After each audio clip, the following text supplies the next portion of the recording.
함께 말씀 보겠습니다. 요한복음 1장 29절에서 34절 말씀입니다. 네, 요한복음 1장 29절에서 34절 말씀인데요. 교독하도록 하겠습니다. 네, 제가 먼저 읽겠습니다. 이튿날 요한이 예수께서 자기에게 나아오심을 보고 이르되 보라, 세상 죄를 지고 가는 하나님의 어린 양이로다. 내가 전에 말하기를 내 뒤에 오는 사람이 있는데 나보다 앞선 것은 그가 나보다 먼저 계심이라 한 것이 이 사람을 가리킴이라. 나도 그를 알지 못하였으나 내가 와서 물로 세례를 베푸는 것은 그를 이스라엘에 나타내려 함이라 하니라. 요한이 또 증언하여 이르되 내가 보매 성령이 비둘기같이 하늘로 내려와서 그의 위에 머물렀더라.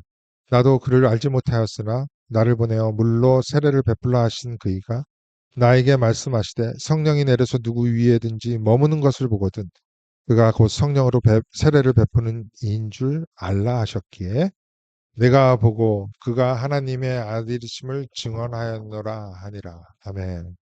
네, 시간 관계상 34절까지 읽었는데 1장 마지막 절까지 오늘 살펴보려고 합니다. 예, 필요한 구절은 그때그때마다 함께 읽도록 하겠습니다.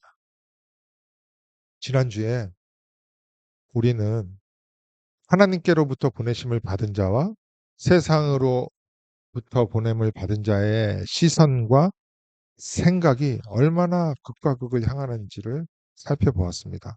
각각의 대표로 세례 요한과 그리고 바리새인 그리고 그 중에 유대인과 레위인들이 있었죠. 요한복음 1장 앞부분에서도 이를 옥선처럼 깔아놓은 구절들이 있었습니다. 5절 한번 볼까요? 빛이 어둠에 비치되 어둠이 깨닫지 못하더라. 10절과 11절입니다. 그가 세상에 계셨음에 세상은 그로 말미암아 지은 바 되었을 때 세상이 그를 알지 못하였고 자기 땅에 오매 자기 백성이 영접하지 아니하였으나. 그렇죠. 빛이 어둠에 비춰지면은 빛을 인식하는 것이 너무나 자연스러운 일인데 그 빛조차 인식하지 못할 정도로 이 세상이 타락했다는 것입니다. 그 타락의 대표, 어둠을 대표하여서 본문에 등장하는 것이 이방인도 아니었습니다. 안타깝게도 그들은 유대인, 바리새인, 레위인, 제사장들이었다는 거예요. 그들이 누구였습니까? 수많은 민족 중 하나님이 직접 택하셔서 세상의 모든 민족을 하나님께로 인도하는 제사장 나라 민족이어야 했던 자들이었습니다. 그런데 안타깝게도 자기들조차 하나님 아들 그분을 인식하지 못했다는 거예요. 그들의 시선은 비참할 정도로 이 땅에 얽매여 있었습니다. 자주 말씀드렸던 민속 메시아 사상으로 인해서. 이 민속 메시아 사상은 당시 유대인들에게만 있었던 것이 아니라 전 인류 역사 가운데 하나님을 떠난 모든 자들에게 있었던 거예요. 그래서 오늘은 왜 유대인들이 이와 같은 민속 메시아 사상을 가지고 있었는지 그 출발을 좀 살펴보도록 하겠습니다. 우리가 사무엘하 7장은 그 말씀을 살펴보면 구속사나 언약의 관점에서 볼 때 너무나 중요한 장인데요. 이 나단 선지자가 다윗과 이스라엘에게 선포하는 말씀입니다. 그중 11절에서 13절을 보겠습니다. 잘 들어보세요. 전에 내가 사사에게 명령하여 내 백성 이스라엘을 다스리던 때와 같지 아니하게 하고 너를 모든 원수에게서 벗어나 편히 쉬게 하리라. 여호와가 또 내게 이르노니 여호와가 너를 위하여 집을 짓고 내 수완이 차서 내 백성들과 함께 누울 때 내가 내 몸에서 날 내 씨를 내 뒤에 세워 그의 나라를 견고하게 하리라. 그는 내 이름을 위하여 집을 건축할 것이요 나는 그의 나라 왕위를 영원히 견고하게 하리라.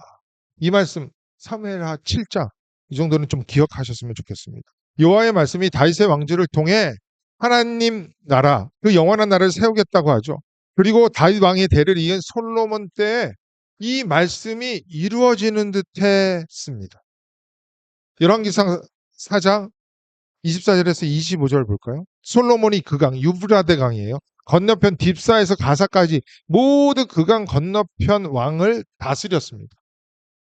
그런데 그 왕들이요, 민족, 평화를 누렸다고 합니다. 그리고 25절에 솔로몬이 사는 동안 유다와 이스라엘이 단에서부터 부엘사바에 이르기까지 각기 포도나무 아래와 무화과 나무 아래에서 평안히 살았더라.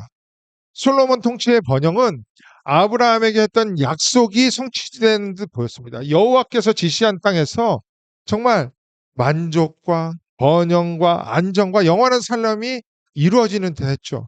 그러나 솔로몬 왕의 대를 이은 르호보암 왕 때 이스라엘이 남과 북으로 갈라지잖아요. 급기야 북이스라엘은 아수르에게 멸망을 당하고 남유다는 바벨론에 의해 망하게 되고, 그때 이스라엘 민족이 강제적으로 약속받았던 그 땅에서 벗어나 전 세계에 흩어져 만국의 하늘 가지고 살아가게 되었습니다. 그러나 이스라엘 민족은 잊지를 않았습니다. 다윗에게 전한 이 사무엘하 7장 말씀, 나단의 신탁, 조금 전에 그 읽어드린 그것을 마음속 깊이 간직하고 살았다는 거예요. 언젠가 다윗 왕과 같은 이가 나타나서 국가의 기틀을 마련하고 솔로몬 왕 때 그 태평성대를 이 땅에 다시 이루어질 줄 믿고 그것을 이루어질 사람을 계속해서 기다리고 있었다는 거예요. 그것이 민속 메시아 사상의 시작입니다. 유대인들은 아직도 이 메시아를 기다리고 있습니다. 그래서 이스라엘의 국기를 보면은 그 가운데 다윗의 별이 있는 겁니다. 그리고 그때의 영광을 재현하기를 기다리고 있는 거죠. 그러나 사무엘하 7장을 우리는 그렇게 보지 않죠. 왜 그래요? 하나님으로부터 보내심을 받은 자들과 세상으로부터 보냄 받은 자들의 시선은 같은 하나님의 말씀을 보더라도 다르게 볼 수밖에 없습니다. 사무엘하 7장의 말씀은 이 땅에 세워질 정치, 군사, 경제적 그런 태평성대를 이룰 민속 메시아를 예언하는 말씀이 아니에요. 다윗의 후손으로 오실 메시아에 이루어지는 영원한 하나님 나라에 대한 중요한 말씀이잖아요. 그리고 이 말씀이 살짝 이스라엘 역사를 통하여서 이루어지는 것처럼 보였지만 그것은 이 땅의 것으로 채워질 하나님 나라 메시아가 아니라는 것을 보여주시기 위해서 역사의 뒤안길로 또 사라졌던 것입니다. 그럼에도 불구하고 그런 나라를 이 땅의 것으로 채워줄 메시아를 기다리고 있는다는 자체가 얼마나 허망한 일입니까? 어, 그게 제사장 나라 역할을 했던 유대인들이에요. 바리새인이고 심지어 제사장과 레위인들이었다는 거죠. 그러나 눈에 보이는 같은 현상을 보더라도 다른 상을 보아야 하는 것이 성령이 임한 자들입니다. 다른 상, 다를 이, 그리고 현상할 때 상, 이상이잖아요. 이것이 요엘서에 나오는 말씀입니다. 요엘서 2장 28절이에요. 그 후에 내가 내 영을 만민에게 부어주리니 너희 자녀들이 장래일을 말할 것이며 너희 늙은이는 꿈을 꾸며 너희 젊은이는 이상을 볼 것이라고 했죠. 그래서 사람들은 많이 찬양을 해요. 젊은이들은 환상을 보고, 청년들은 그래서 무슨 판타지 같은 것을 보는 것처럼 착각을 하는데, 그리고 성령으로 인해서 그러한 것들이 보인다고 생각을 하는데 그렇지가 않습니다. 젊은이들은 이 땅에 대한 얼마나 많은 욕구가 있어요. 유행에도 민감하잖아요. 그래서 이 세상의 가치관을 볼 수밖에 없는 시선을 가지고 살아가고 있어요. 그런데 성령이 임하면 하나님 나라의 그 상, 이 세상과 다른 상, 이 상이 맺혀져서 그 하나님 나라를 바라보며 산다는 거예요. 그게 성령이 임한 자들, 이 시대의 교회와 성도들에게 동일하게 임한 자들, 그 말씀이라는 거예요. 그래서 오늘 본문을 보면 드디어 성령 이야기가 먼저 나오게 되는 것입니다. 물론 예수님 위에 성령이 머무르시지만 교회의 머리 되시는 예수님 위에 성령이 임하는 것을 통해 성령이 임한 교회가 어떻게 형성이 될지에 대해서 미리 곡선처럼 말씀해 주시는 거예요. 그래서 나중에 성령이 임한 제자들과 증인에 의해 교회가 세워지잖아요. 그 교회의 터가 될 제자들을 예수님께서 오늘 부르시는 장면이 51절까지 나오는 내용입니다. 그리고 그 터가 될 고백 증인들의 증언이 나오는 것입니다. 그래서 제자들이 예수 그리스도의 증언할 때 성령에 대한 언급은 없지만 이런 고백은 성령의 임재 없이는 고백할 수 없는 것이라고 볼 수 있는 거예요. 그렇게 보지 않고는요. 지금 갑자기 안드레, 빌립, 나다나엘의 고백은 대화상 인간적으로는 전혀 이해가 되지 않죠. 본문을 볼까요? 오늘 본문에서 증인으로 등장하는 첫 인물이 지난주부터 살펴봤던 세례 요한입니다. 이미 그는 자기가 누구인지를 알았어요. 이사야에 예언되었던 그 소리로 자기를 인식하면서 사역을 하고 있을 때 그 사역의 현장에 예수님이 딱 나타나신 것입니다. 그때 세례 요한이 예수님에 대해서 두 가지 증언을 해요. 첫 번째는 29절에 보라 세상 죄를 지고 가는 하나님의 그 어린 양이라고 합니다. 그리고 34절에 하나님의 그 어린 양이 하나님의 아들이라고 증언을 하는 거예요. 그러니까 요한복음의 저자인 사도 요한은 세례 요한의 그 두 증언을 양쪽에 기둥으로 세워놓고 그 예수님에 대해서 지금 설명을 하고 있습니다. 히브리 문학 기법은 아주 이거 중요하게 사용되는 거예요. 양쪽에 기둥으로 딱 세우고서 그 사이에 설명한 내용을 가르치는 거예요. 이게 그때그때마다 말씀을 드릴게요. 다음 주에도 나와요. 조금 전에 29절에 나오는 첫 번째 증언을 제가 일부러 하나님의 그 어린 양이라고 했어요. 우리나라 성경에는 하나님의 어린 양이라고만 했습니다. The Lamb of God이라고 하지 않고. 그런데 라틴 언어 계열의 그 정관사는 어떤 것을 특정하게 지목할 때 가리키는 단어잖아요. 그러니까 하나님의 그 어린 양이라고 증언하는 것은 바로 그 양이라는 것입니다. 그 양. 그럼 그 양이 어떤 양이에요? 이런 질문을 하면 우리는 머릿속에 자동적으로 떠오르는 사건들이 있어야 합니다. 구약의 사건들이. 먼저는 제가 너무나 강조 많이 했던 창세기 22장에 모리아산에 하나님이 직접 준비하신 숫양, 그 어린 양이 딱 떠올라야 해요. 그 하나님이 준비하신 그 숫양으로 인해서 죽어야 하는 이삭이 다시 살아나게 되죠. 그 이삭은 죽어야만 하는 인류를 대표하는 자였습니다. 여기까지만 말씀을 드릴게요.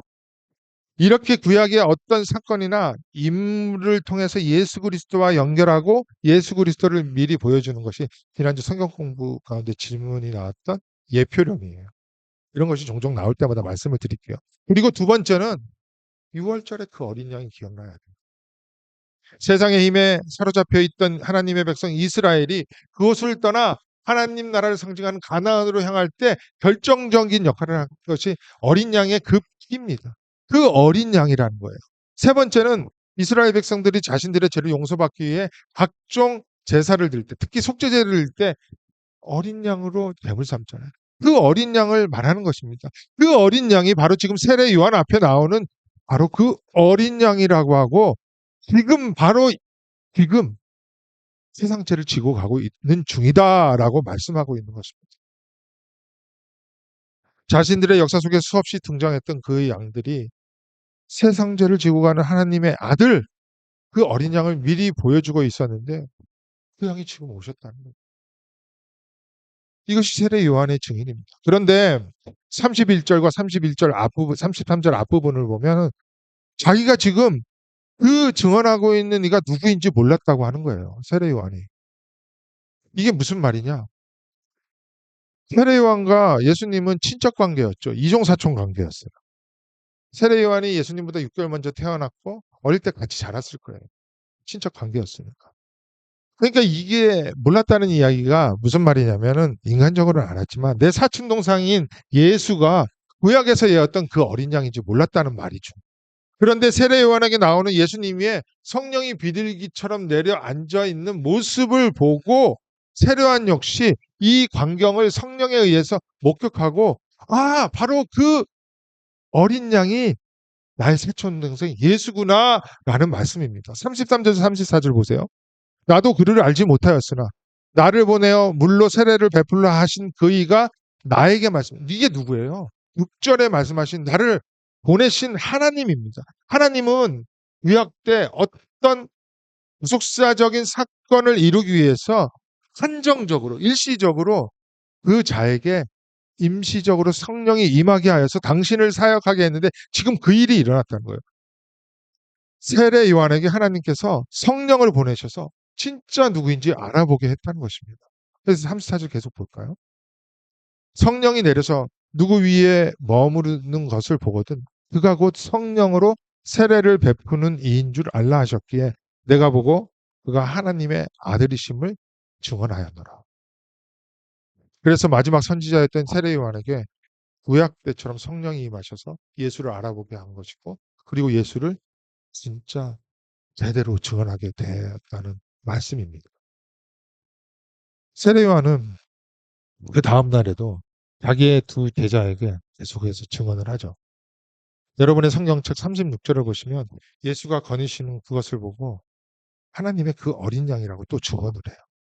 그러자 세례 요한의 두 제자가 갑자기 예수를 따르기 시작합니다. 이 장면을 보면서 우리가 한 두 가지 정도 생각할 것이 있는데 우선 그 증언 먼저 살펴보고 생각해 보도록 하겠습니다. 두 제자의 두 제자 중 한 명의 이름이 시몬 베드로의 형제 안드레였습니다. 그가 자기 형제 시몬에게 가서 예수를 보았는데 그 예수에 대해서 이렇게 증언을 해요. 요한복음 1장 41절이에요. 함께 읽겠습니다. 시작.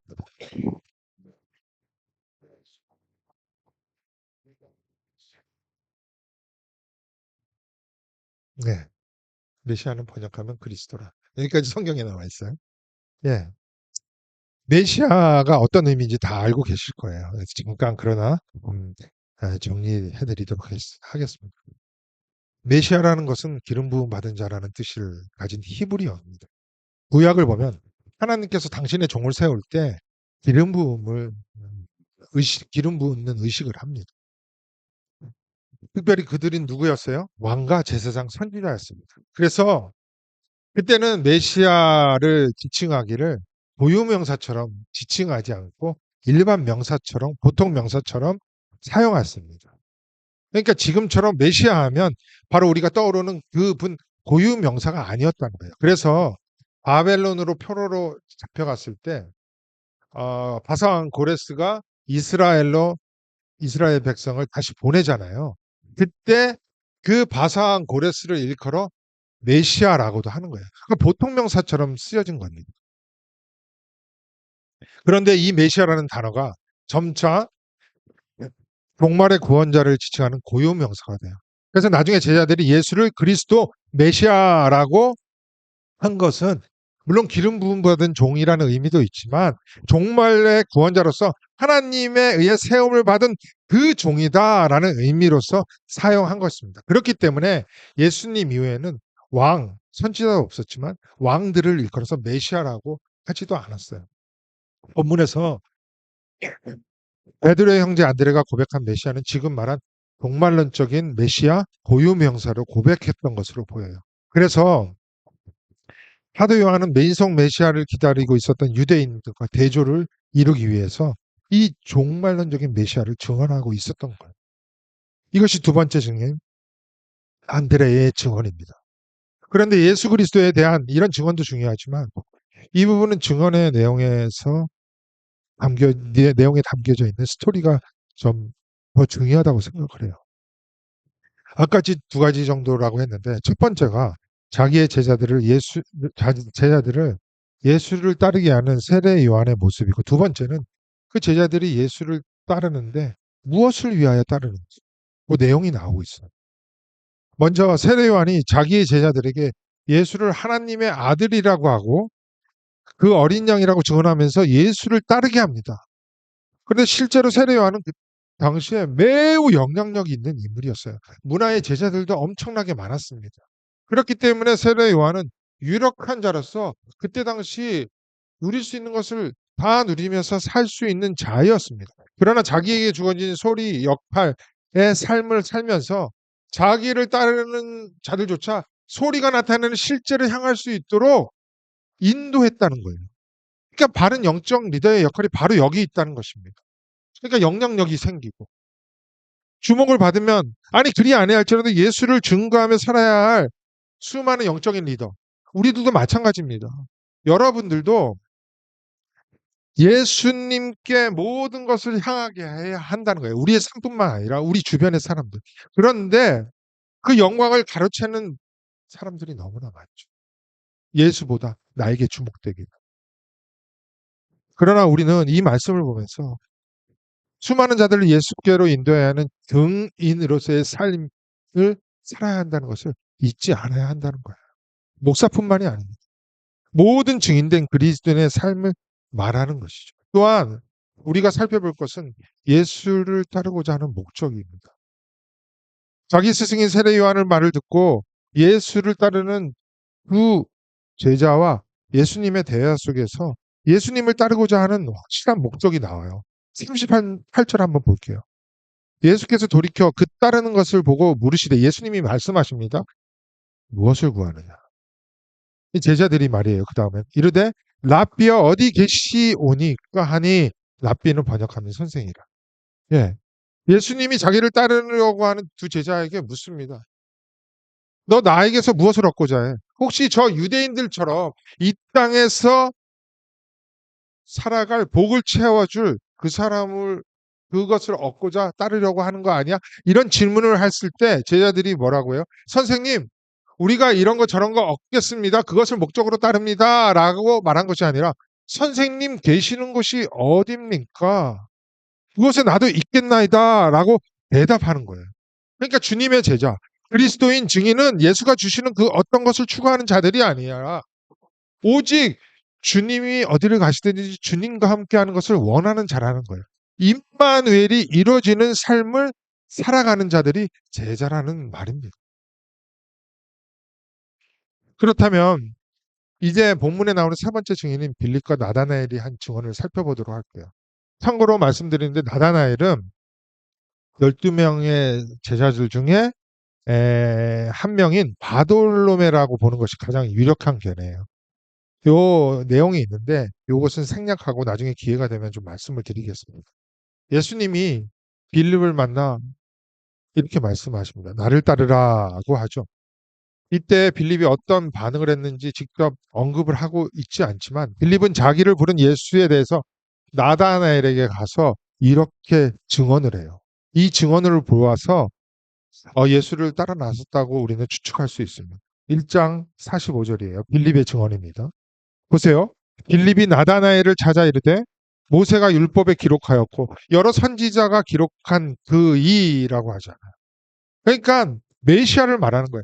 구약에서 예언한 그 메시아를 우리가 만났다고 하는데 그 메시아가 어디 사람이라고 해요? 나사렛 사람이라고 합니다. 빌립의 이 고백을 보세요. 구약에서 예언한 그 메시아가 정확히 예수라는 것을 알아보았다는 것입니다.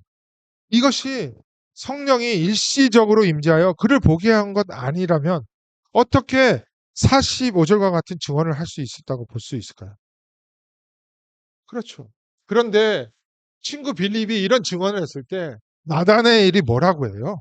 나사렛? 그 총구석에서 이런 말입니다. 그러니까 나다나엘은 그럴 리가 없다고 생각한 거예요. 이게 무슨 말이냐면은 구약에는 메시아가 나사렛에서 태어날 것이라고 예언한 구절이 단 한 구절도 없습니다. 그러니까 나다나엘은 성경에 꽤 능통했던 자 같습니다. 또 그럴 것이 주님께서 48절에서 예수님께서 나다나엘이 무화과 나무 아래에 있을 때 보았다고 하죠. 그럼 예수님의 이 말씀이 무엇을 의미하는가요?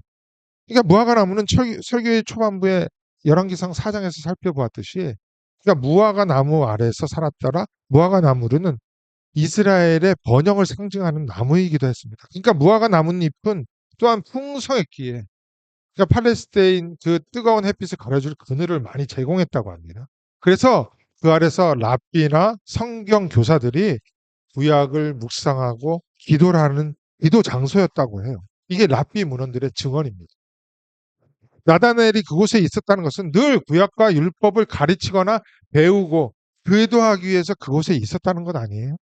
그러니까 나다나엘은 충분히 구약에도 능통했단 자라는 거예요. 그래서 나다나엘이 어떻게 나사렛에서 메시아가 날 수 있겠어? 그렇게 반문을 한 것입니다. 그럼에도 불구하고 빌립이 와 보라고 하니까 나다나엘이 거부하지 않고 예수께로 나가는 것을 볼 때 나다나엘 역시 구약에서 예언했던 그 메시아를 간절히 기다리고 있었던 자였다는 거예요. 그렇기 때문에 혹시나 하는 마음으로 빌립을 따라 나선 거였죠. 그런데 그렇게 따라 나선 나다나엘이 예수님께 오는 것을 보고 예수님이 하시는 말씀을 한번 보세요. 47절 말씀이에요. 이거 함께 읽어보겠습니다. 47절입니다. 시작. 예수께서 나다나엘이 자기에게 오는 것을 보시고 그를 가리켜 이르시되 보라 참으로 이스라엘 사람이라 그 속에 반사한 것이 없도다. 여러분 제가 빨간 글씨로 표기해 놓은 이 구절을 볼 때 어떤 인물이 딱 생각이 나세요? 혹시 생각나는 인물이 있습니까? 참으로 이스라엘 사람이라는 말은 가짜가 아닌 진짜 이스라엘 사람이라는 거예요. 진짜 하나님의 백성이라는 것입니다. 그리고 부연 설명하기를 그 속에 간사한 것이 없다. 유대인들은 이 구절을 딱 들으면서 들으면 생각나는 인물이 있었어요. 그게 야곱이라는 것입니다. 야곱의 이름의 뜻이 뭐예요? 발꿈치를 붙들었다는 뜻이잖아요. 그런데 그 진짜 뜻은 야케벤이라는 히브리 단어에서 나온 건데 이게 뭐냐면 속임수, 간사함이라는 단어의 뜻이에요. 그 야케벤에서 야코프라는 단어가 나온 거예요. 그 속에 늘 간사함과 속임으로 점철된 인생이 야곱이었다는 거예요. 그런데 그가 이스라엘이라는 이름으로 개명이 되었잖아요. 이것이 51절에 나오는 내용이기도 해요. 그래서 다음 주에는 요 창세기 32장의 말씀을 드리도록 할게요. 야곱에 대한. 그래서 여러분들은 28장에서 32장까지 읽어오시면은 좀 이해가 잘 될 거예요. 예수님이 나다나엘에 대해 묘사하는 그 47절 말씀 안에 야곱이 이스라엘로 개명이 되는 그 역사를 밝히면서 이 땅에 탐 이스라엘, 이면적 유대인이라고 고린도전서에는 또 표현해요. 그 영적 이스라엘이 앞으로 어떻게 형성이 되는지에 대해서 말씀하기를 시작한다는 거예요. 그래서 참 이스라엘이 될 사람들만 깨달을 수 있는 표적, 그것이 50절의 말씀에서는 더 큰 일이라고 한 것입니다. 더 큰 일, 그리고 요한복음 2장 뒤에서부터 나오는 표적 7가지가 그 내용이라는 거예요. 더 큰 일이 뭐라고 또 51절에 설명하고 있어요? 보세요. 또 이르시되 진실로 진실로 너희에게 이르노니 하늘이 열리고 하나님의 사자들이 인자 위에 오르락내리락 하는 것을 보리라 하시니. 이 일이 언제 일어났어요? 구약에. 그 창세기 32장에 야곱이 이스라엘로 개명이 되기 전에 오르락내리락 하는 그 장면, 그 큰 일을 이제 직접 볼 수 있을 것이라고 하십니다. 그런데 그게 뭐라고요? 요한복음 본론에 나오는 7가지 표적, 그리고 나서 예수의 고난과 십자가, 그 사건, 그걸 영광이라고 하는 거예요. 그 큰 일을 기록한 것입니다. 그리고 그 이후에 제자들로 인해서 교회가 형성이 되잖아요. 여러분, 오늘 본문은 예수님이 이제 막 제자를 부르시는 그 사건임에도 불구하고 그 부르실 때 예수님을 전혀 경험하지 못한 그들이 등한하는 그 말도 안 되는 고백을 보세요. 그것은 제자들이 나중에 증인이 될 때 어떤 증언을 하며 그 증언 위에 어떻게 교회가 형성된다는 것을 미리 보여주는 내용이라고 할 수 있는 거예요. 우리는 그 표적을 본다는 것입니다. 하나님으로부터 이 땅에 보내심을 받고 증인의 삶을 살아야 하는 그리스도 반석교회 성도 여러분. 우리가 증언할 내용이 무엇이며 증인의 삶을 어떻게 살아야 하는지 오늘 말씀을 통하여서 도전받기를 바랍니다. 한 주간 한 달 그리고 일평생 증인으로서 보내심을 받은 것에 합당하게 살아가면서 주는 그리스도시요 살아계신 하나님의 아들이며 우리의 유일한 메시아임을 고백하는 축복된 삶을 살아가시는 우리 모두가 되시기를 주님의 이름으로 축원드립니다. 우리 함께